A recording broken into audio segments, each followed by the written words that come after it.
blessé aussi. Ça me blesse aussi, mais on va le remettre en état. On va vivre d'autres aventures avec un autre futur bateau, mais la priorité c'est en prendre soin. 2028, vous repartez? Déjà avant de partir, je voulais repartir, mais là c'est un peu plus, c'est un peu plus chaud dans mon cœur parce que j'ai pas fini, donc bien sûr je repars. Ouais. Je repars parce que j'ai envie de finir, mais finir bien. J'ai envie de finir mieux que ce que j'étais parti de faire.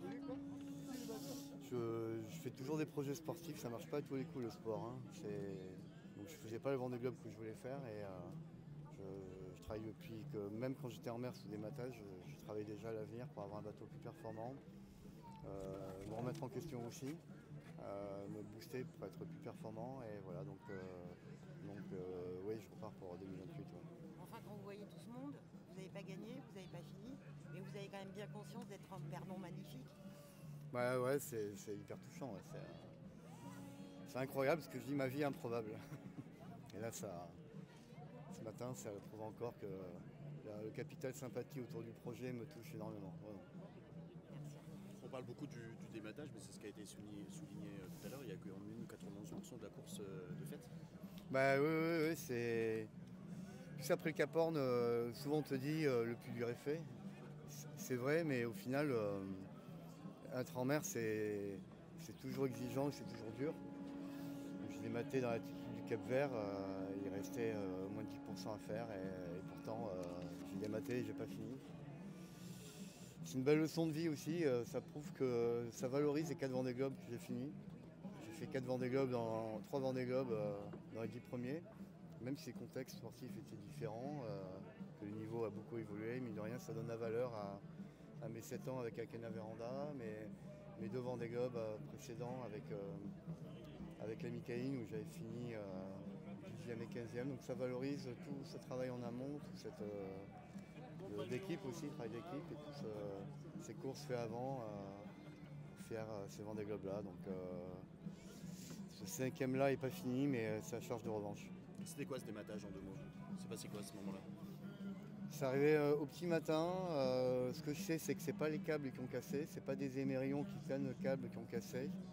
On pense que le mât sur lui-même a eu une faiblesse à un moment pendant le tour du monde et probablement s'affaiblit sans que je m'en rende compte. Et je pense que c'est pas à l'instant T qu'il a cassé, c'est que déjà il faiblissait avant et il a cassé à ce moment-là parce que le vent était fort et la mer aussi.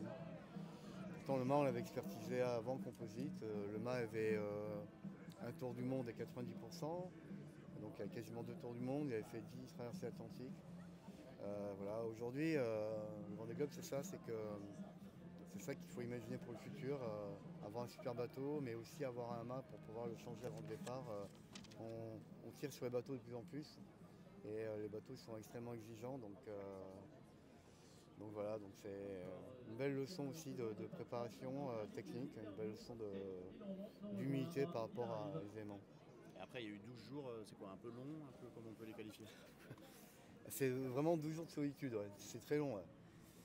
Dans un premier temps, le lendemain, tu es rassuré parce que tu avances un peu, tu essayes de trouver des solutions pour rentrer au sable, tu ne les trouves pas, donc tu passes par tous les stades. Quand j'ai envoyé les 2 cas d'Yves Parlier, dans un premier temps, j'étais hyper content parce que j'ai réussi à faire quelque chose. Du coup, j'étais hyper euphorique. Et puis après, j'ai beaucoup pleuré parce que je réalisais que c'était compliqué de rentrer au sable. Puis le fait de casser quelque chose sur le bateau, ça m'a extrêmement blessé. Dans mon amour propre, mais aussi pour le travail avant. Donc je passe par tous les stades. Euphorie, pleurer. Je t'avoue que la nuit, je me réveille encore. Je suis pas fier d'avoir dématé. Et ça me ronge un peu au quotidien. Et c'est pas quelque chose que je vais oublier. Et la maladie aussi au début? Bah ouais, parce que je m'en suis pas rendu compte tout de suite que ça m'avait affaibli en fait. C'est après coup, je me suis rendu compte que j'avais raté un train. Et ça m'a énormément affaibli là, tous les antibiotiques, le Comater d'ailleurs. Hein. Et du coup, je voulais pas que ça serve de prétexte pour dire que sportivement j'étais pas bien. Et en final, après coup, je m'en suis rendu compte que c'était un sacré handicap. Au final, 9 jours sur antibiotiques. J'ai eu un épanchement synovial aussi au même moment, le genou qui avait triplé de volume. Donc dès que je tape le genou, ça fait extrêmement mal. Voilà, tout ça fait que on vieillit, hein. Il faut prendre aussi attention à son corps, à apprendre à faire attention à son corps et justement à se protéger en mer, parce que les bateaux, ça tape de partout. C'est du karting pendant 3 mois. Avec le recul, avec le final qu'on connaît, avec la journée d'aujourd'hui aussi, Ouais. est-ce que finalement, globalement, sur tous les Vendée Globe ou toutes les courses, ça a été la plus dure? C'était la plus dur parce que j'ai pas fini, mais c'était la plus dur aussi parce que voilà, comme tu disais, j'ai eu des problèmes de santé à un moment, des problèmes techniques importants et puis un dématage. Mais au final, ce matin, ça balaye pas tous les problèmes que j'ai eus, mais ça réconforte quoi. Se dire que malgré l'abandon, que tu as du monde qui est là pour t'accueillir et que puis tu vois, tu as Alain Leboeuf qui organise l'événement qui est là, c'est comme chouette. Il me l'avait promis, mais ce que je lui dis tout à l'heure dans le coin d'oreille, c'est pas une promesse de Gascon, c'est vraiment une promesse de Vendéen, pardon. C'est pas une promesse de Gascon, c'est une promesse de Vendéen et qui a tenu parole et c'est chouette. Il y a Yannick qui est là, il y a Laurent Favreau qui est là, tu vois, c'est vraiment pour moi des gens de valeur quoi. Voilà, c'est important les gens de valeur dans mon entourage. Moi je crois à ça. Et juste ma dernière question, le fait de vouloir repartir, c'est quoi? C'est une revanche par rapport à ce qui s'est passé là ou le projet, ça allait être de repartir quand même? Le projet était quand même de repartir, mais encore plus aujourd'hui. C'est vraiment c'est épanouissant faire le Vendée Globe, mais c'est extrêmement dur. Et je ne veux pas chercher non plus, je ne suis pas maso, mais j'aime se remettre en question et c'est une belle revanche d'y retourner et d'arriver à avoir un projet sportif important et intense. Ouais. Donc avec beaucoup de cœur, j'ai envie d'y retourner.